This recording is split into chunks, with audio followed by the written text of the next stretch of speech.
What's up, guys? Welcome back. So today we had a free TOC kind of time frame going on, and so I thought it would be good to kind of talk a little bit about some of the harder floors that you can't exactly brute force most of the time. You kind of need some type of strategy to get through them, and there are a few floors like that, but these are the kind of harder floors that I think give people more trouble. And since we had free TOC today, I thought I would just record some of my runs. And I will say this, that what I used in today's team is not what I always use, and it's kind of because I tend to forget what I used last month, because I go a month, I wait till we have free TOC before I actually run these run the floors. So I will forget what I use, and I kind of have to maneuver my monsters to figure out what works again. But what I will say, that the way to get around that, and I've done this in the past, but it just doesn't seem quite as important for me, but if you're a new player, I would suggest that you do this if you're having trouble with getting through TOC. So I would say the first time that you're actually able to pass a floor that you haven't passed in the past, that you take a screenshot of the team. So once they hit like victory or something, and you can see the floor number, I would take a screenshot of the team that lets you beat that floor, so you kind of have a reference in the future. And if you play on your phone, then maybe create a TOC MSL TOC album, because MSL's life, right? And just kind of save your TOC victories in that album for the harder floors, because it really does help you to have a frame of reference on what worked in the past. You can use these videos, but I make videos based on the monsters that I have, and I hope that you guys can take the things that I say and work what you have to kind of because everyone's box is different, but try and get use the monsters that you actually have access to help you get through those floors. So the first time you're able to get through a floor that was difficult, I would definitely take a screenshot and save that for the next month. But so besides that, guys, I'll probably do a few videos on some of the harder floors that I kind of think give people some difficulty. If you guys want to see more, then let me know, and I'll try and remember to record those next month when free TOC comes back around. Also, I guess just some recap. So I did a one-shot DB10 video a few months ago. Had quite a few views on that, which I'm a little surprised. But if you guys want, so that's not to show off. It's really important because it helps to reduce RNG. So if you guys want me to talk about that, then definitely leave me a comment, and I will explain how the reduction in RNG works, and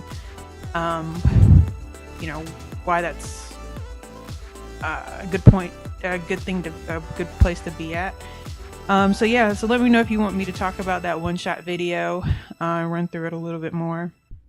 But besides that, let's talk a little bit about floor 55 in Tower of Chaos, and this is the Light Odin stage. So as you guys can see, the monsters that kind of show up on the early stages in this floor are your Wood Sura and Wood Shiva and the Water Maras.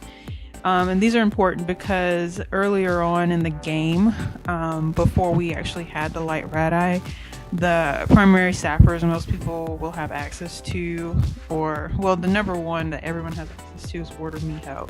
And so these Wood Shivas they will decimate in water. So I should probably back up. So sap is important on floor 55, right, guys? You can see I've got two sappers here.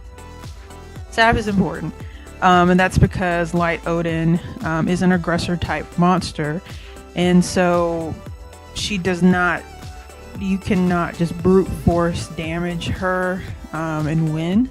You actually have to sap her down, and since that's the case, you are going to need sappers, and like I was saying, the number one sapper people have access to, number one is going to be Water Miho. Everyone can catch her. The second one that, a lot of people will get at some point if their RNG works out is going to be the Fire Purse. And that's actually what I used initially when I was making my way through this floor earlier on in the game. So we have, they introduced the rat eye a few months ago, and so before that we didn't have light rat eye, so you needed to use a different type of sapper to get through these floors. And so these floors are actually geared, these two sets of enemies are geared toward destroying the sappers that most people would probably choose in the beginning, right? So you got a Fire Purse, and the mirrors will just focus her down and destroy her. Unless she's got maybe some, range of HP, an HP gem or defense gem on her. But if you're running her in, like Golems B10, she's probably gemmed, full attack, right? For that point in the game. But, and then with the Water Purse, but the Water Miho, if you're running Water Miho, then the Wood Shivas are going to decimate that particular monster and focus her down. So, these monsters are they seem to be geared toward just destroying some of the favored sappers in the game. But we did get access to these light rat eye a few months ago, and so I built two. I think I have another one in storage that I haven't built. They don't have good gem slots at all. Their gem slots are terrible, which is why I have trouble using them more than I do. But yeah, so like I said, guys, this team is actually not what I used last month. What I tend to use on the light Odin stage is I use one sapper, and I also use the light Verde because I like her SP Steel. So I will use the SP. So when I do use the light Verde, her SP Steel and then her second AoE heal helps to sustain the team. So she can steal the light Odin's SP, so that I kind of control the fact that, so I try to limit how often she is able to get off her AoE heal. What I would do is I'd try to take out the two monsters on the side first, so that, because when they seal your sapper, you're not going to get sap off. So what I would try to do is I would try to kill those two monsters first, so that they don't get sealed, so that my sappers don't get sealed. And when they're gone, when the two left and right monsters are gone, I would focus down on the light Odin. But all the while, I would try to, if I was using the light Verde, I would SP steal her SP, so that I would limit how often she would get her heal off. But in this type of team, what I decided to do this month is I decided to kind of run my Water Sura, which I've been using a lot more. I use him in so many places, guys. I know a lot of people use theirs in PvP, and he's great in PvP, but he's also great in a number of other places. If you see my DB10 videos, I like to use him in DB10. I have used him in the past in PvP offense. Mine is not built for defense, because I do use him in DB10, so I need more damage on him.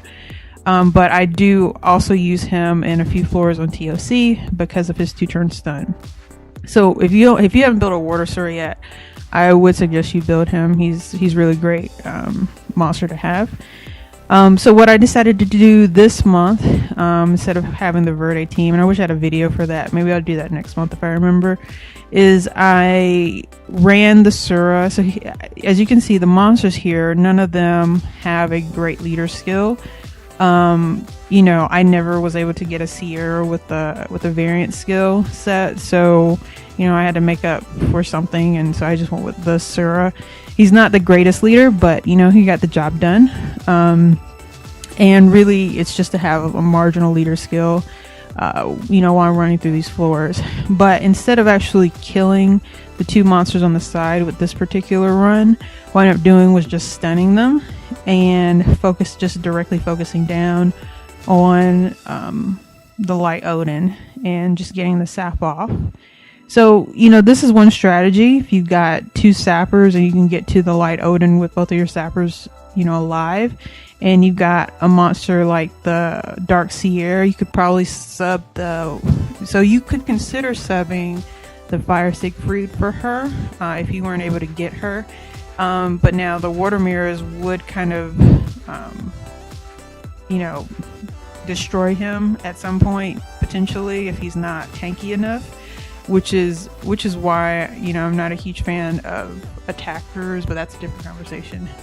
But you know, you always walk a fine line when it comes to attackers, because, you know, while yes, they do get a lot of damage off, they are very squishy, and when you add in elemental weakness, they're just gone. So you could think about doing the Fire Siegfried, and the reason I say that is because I use the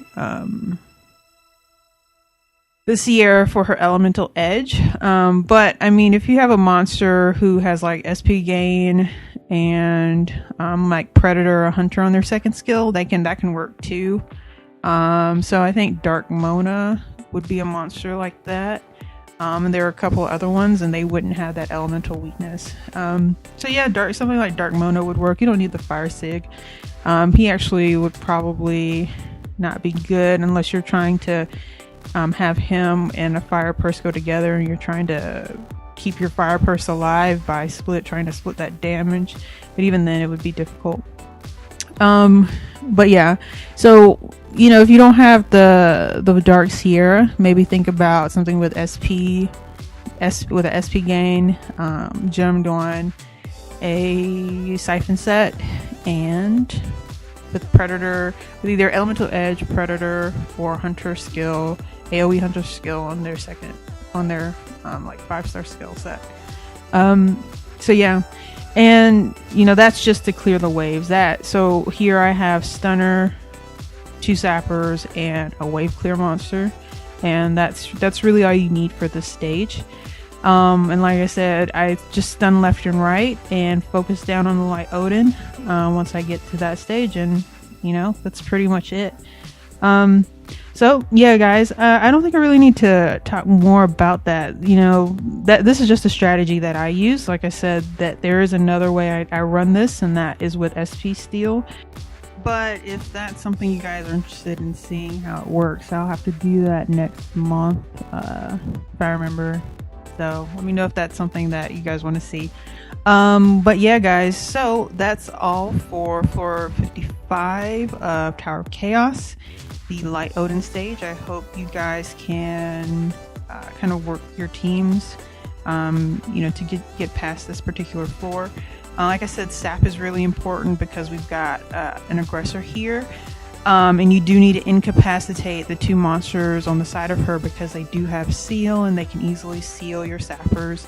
And so whether you incapacitate it by focusing them down and killing them early on, or by just stunning them, you know, just work it. You just got to work it out and see what fits into your strategy with getting past this floor. But yeah, guys, so that's all I have for this particular floor. I think I'll follow up with 1 or 2 other TOC videos for some of the harder floors.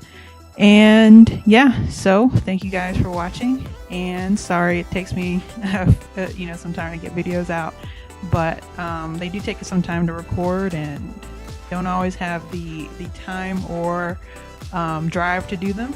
But I do enjoy hearing from you guys. I enjoy seeing all my videos get more and more views. It's really great. So I will see you in the next video. Like, subscribe, leave me a comment,